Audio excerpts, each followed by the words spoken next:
When you think of the Bible's greatest warriors, who pops into your head? Probably David, Moses, maybe Samson, right? They're the legends, the headline acts, the heroes whose names we all know.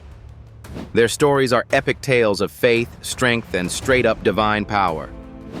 But what if I told you that the Bible's real heavy hitters, the most daring, the most effective, the most mighty women of God, aren't who you think they are? What if the people who truly turned the tide, who stared down death, who outsmarted kings and generals, were the ones hiding in plain sight? They are God's secret weapons. They are the women whose boldness, faith, and leadership made them some of the most formidable figures of their time. And today, we're counting down the women whose stories of courage you may have never heard, but are about to never forget. Kicking off our list at number 5 is a woman who proves you don't need a sword to win a war. Sometimes the deadliest weapon is wisdom. Her name is Abigail, and her story is in 1 Samuel, chapter 25. Abigail was married to a guy named Nabal, who the Bible basically calls a rich, foolish jerk. And fool is putting it mildly. Nabal was arrogant and had a bad habit of making powerful enemies. His biggest mistake? Insulting the future king of Israel, David. At the time, David was on the run, leading a small army of 400 guys in the wilderness. They had been protecting Nabal's shepherds and flocks, acting as a free security detail. So when David sent a few men to ask for supplies, which was common courtesy, Nabal didn't just say no. He mocked David's family, questioned his authority, and sent his messengers away completely humiliated. David, a tough warrior with a notoriously short temper, absolutely lost it. He got his 400 men ready to ride, swearing he would slaughter Nabal and every male in his entire household by morning. This wasn't just a threat. This was a promise of total annihilation. And this is where Abigail steps in. A servant runs to her and explains what her idiotic husband just did. Abigail doesn't panic. She doesn't despair. She acts. Incredibly fast, she gathers up a huge amount of food and wine, loads it on donkeys, and rides out to cut off David's war party, all without telling her husband. This move alone was unbelievably risky.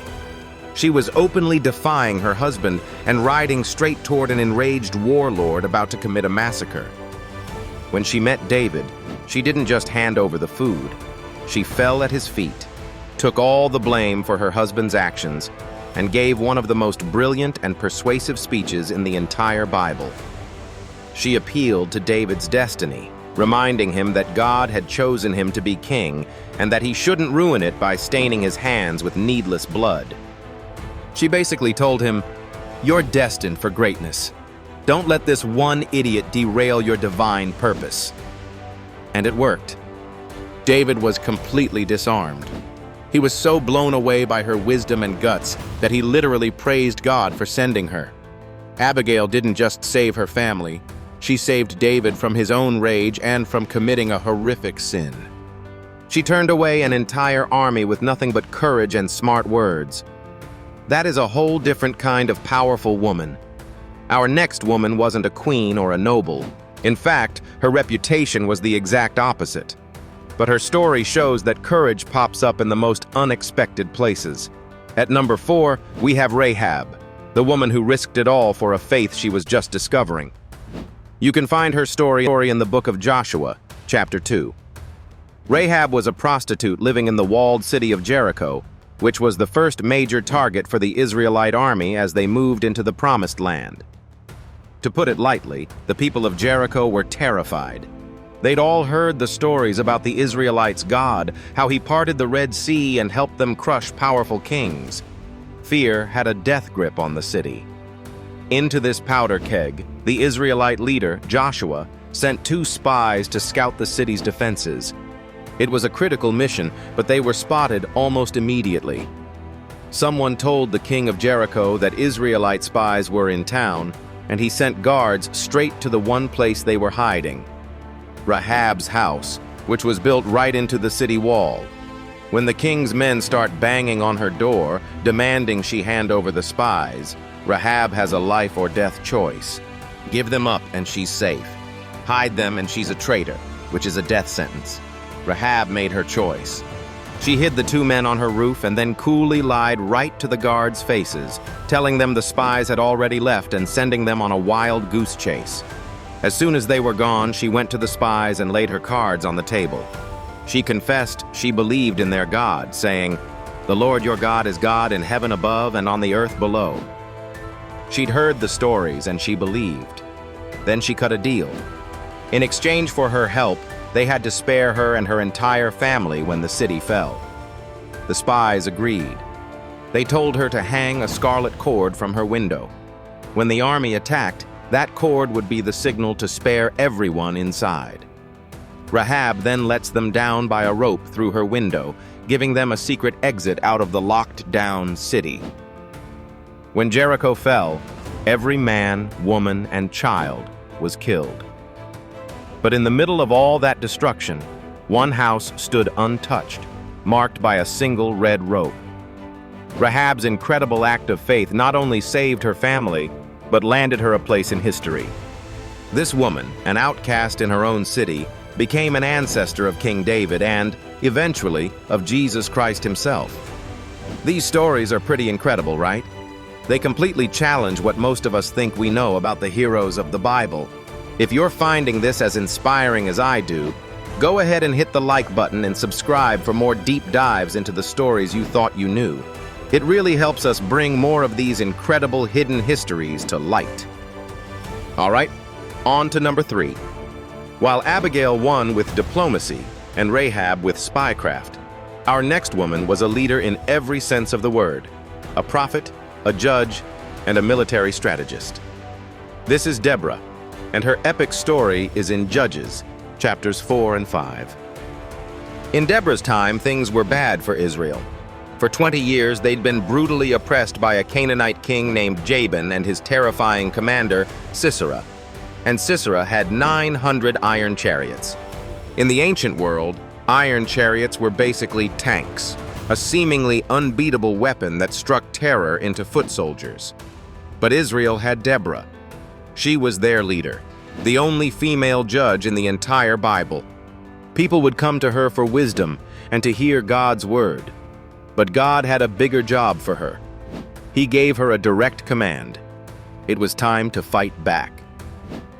She summoned an Israelite named Barak and laid out God's battle plan. Gather 10,000 men and march to Mount Tabor.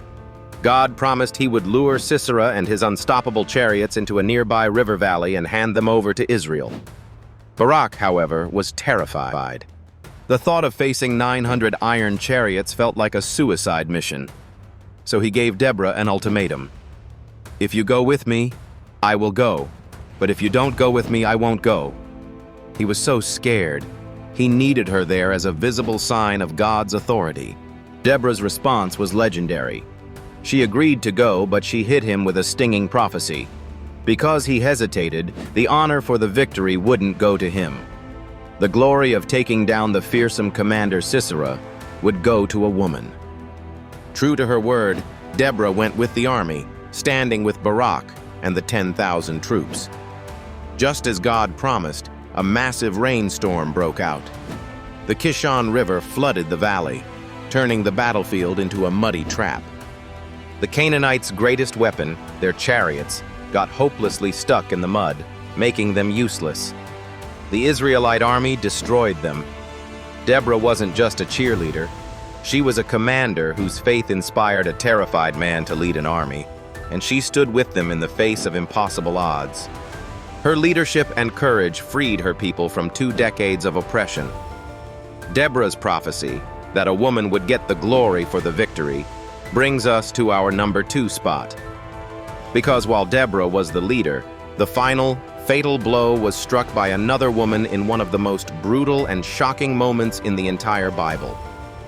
Her name is Jael. As the battle fell apart, Commander Sisera fled the chaos on foot. Exhausted and desperate, he ran to the tent of a man named Heber, because his king had a peace treaty with Heber's clan. Heber wasn't home, but his wife, Jael, was. She came out to meet the panicked general. "Come in, my lord," she said. "Don't be afraid." She welcomed him into her tent, a space normally off-limits to men outside the family, and offered him sanctuary. When he asked for a drink of water, she gave him milk, which was richer and more likely to make him sleepy. She covered him with a blanket, lulling him into a false sense of security. Sisera, thinking he was safe, fell into a deep, exhausted sleep. This is Jael's moment. She didn't have a sword or a spear. She was a woman who lived in a tent, and she used the tools she had. Quietly, she grabbed a hammer and a long, sharp tent peg, the very thing used to anchor her home to the ground. She crept over to the sleeping commander, the oppressor of her people, put the point of the stake against his temple, and with the hammer, drove it straight through his skull and into the ground. Just as Barak shows up in pursuit, Jael calmly walks out to meet him. "Come," she says, "and I will show you the man you are looking for." She led him into her tent, where he found his mighty enemy dead, pinned to the floor. Jael's act was shocking and brutally effective. She was a civilian who, in one moment of stunning courage, personally executed the enemy general and made Deborah's prophecy come true. The victory song in the Bible praises her for it, saying, "Most blessed of women be Jael. She crushed his head. She shattered and pierced his temple." She was God's unlikely assassin, a secret weapon nobody ever saw coming. Our #1 spot goes to a woman who had Abigail's diplomacy, Rahab's cunning, and a type of courage that was all her own. She was an orphan who became a queen and risked her own life to save her entire people from genocide. She is Queen Esther. Her story kicks off in Persia, where the Jewish people were living in exile. Esther was a beautiful young Jewish woman who was taken into the king's harem, and against all odds was chosen by King Ahasuerus to be his new queen. Following the advice of her cousin Mordecai, she kept her Jewish identity a complete secret. Meanwhile, the king's top official was an evil, power-hungry man named Haman. Haman despised the Jewish people, and he especially hated Mordecai for refusing to bow down to him. Consumed by his own ego, Haman didn't just plot to kill Mordecai. He tricked the king into signing an irreversible decree to exterminate every single Jewish person, man, woman, and child in the entire empire. A date for the slaughter was set. When Mordecai learned about the genocidal plot, he got a message to Esther. She was the only person who could possibly intervene. But there was a deadly problem. According to Persian law, anyone who approached the king without being summoned was to be immediately executed, unless the king held out his golden scepter. Esther hadn't been called to see the king in 30 days. She had every reason to believe walking in uninvited was a death sentence. Her fear was real. But Mordecai's message to her was powerful. Do not think that because you are in the king's house, you alone of all the Jews will escape. And who knows, but that you have come to your royal position for such a time as this. This was her moment of truth. Esther made her choice. She told Mordecai to have all the Jews in the city fast and pray for her for 3 days. And then she spoke her iconic words of courage. "I will go to the king, even though it is against the law, and if I perish, I perish." After 3 days, she put on her royal robes and stepped into the king's court. The king saw her, and in a moment of pure grace, held out his golden scepter. He was so captivated by her, he offered her anything she wanted, up to half his kingdom. But Esther was playing chess, not checkers. She didn't blurt out her request. Instead, she invited the king and Haman to a private banquet, and then to a second banquet the next day. At that final banquet, with Haman sitting right there, the king asked her again what she wanted. This time she revealed everything. "If I have found favor with you, your majesty, let my life be spared. This is my petition. And spare my people, this is my request. For I and my people have been sold to be destroyed." The king was furious. When he demanded to know who would dare do such a thing, Esther pointed straight at her enemy and declared, "An adversary and enemy! This vile Haman!" The plot was exposed. Haman was executed on the very gallows he had built for Mordecai, and the Jewish people were given the right to defend themselves, turning their scheduled day of destruction into a day of victory. Esther's strategic bravery and faith didn't just save a few people, it saved an entire nation. From the battlefield to the king's court, from a tent peg to a perfectly timed word of wisdom, these women wielded their courage in extraordinary ways.